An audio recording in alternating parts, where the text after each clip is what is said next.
Have you ever pondered why we communicate in so many different languages? The answer may lie in an ancient tale, the story of the Tower of Babel. It's a narrative that unfolds in the cradle of civilization, a tale of ambition, unity, and divine intervention. It's a story that carries lessons about pride, humility, and the value of diversity, lessons that remain relevant even today.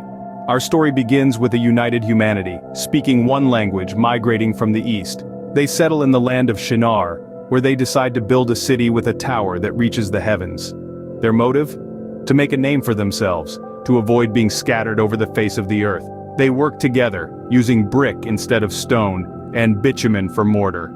Their unity and common language make the task possible. But their ambition does not go unnoticed. God sees their tower and their intentions. He observes their pride, their desire for fame and power, their wish to reach the heavens without recognizing his sovereignty.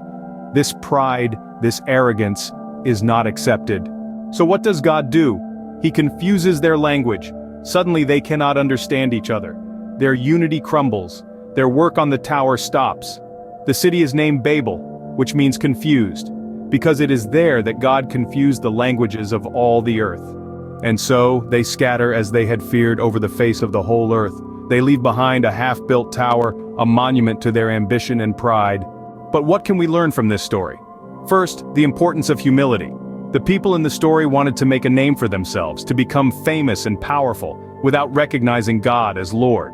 They depended on God for everything, yet they tried to elevate themselves to his level. This story teaches us to be humble, to recognize that we are not the center of the universe, that we are dependent on something greater than ourselves.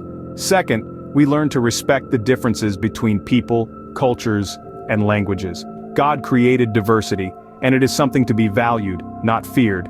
The confusion of languages at Babel led to the diversity of cultures we see today, each with its unique beauty and worth. Lastly, we learn the value of seeking communion and peace with everyone. The people of Babel were united, but their unity was based on pride and self-promotion. True unity comes from respecting and valuing others, from seeking peace and understanding, not from a desire for power or fame. So, the next time you wonder why we speak different languages, remember the Tower of Babel. Remember the lessons it teaches about humility, respect for diversity, and the importance of seeking true communion with others. These are lessons that have stood the test of time, lessons that continue to guide us today.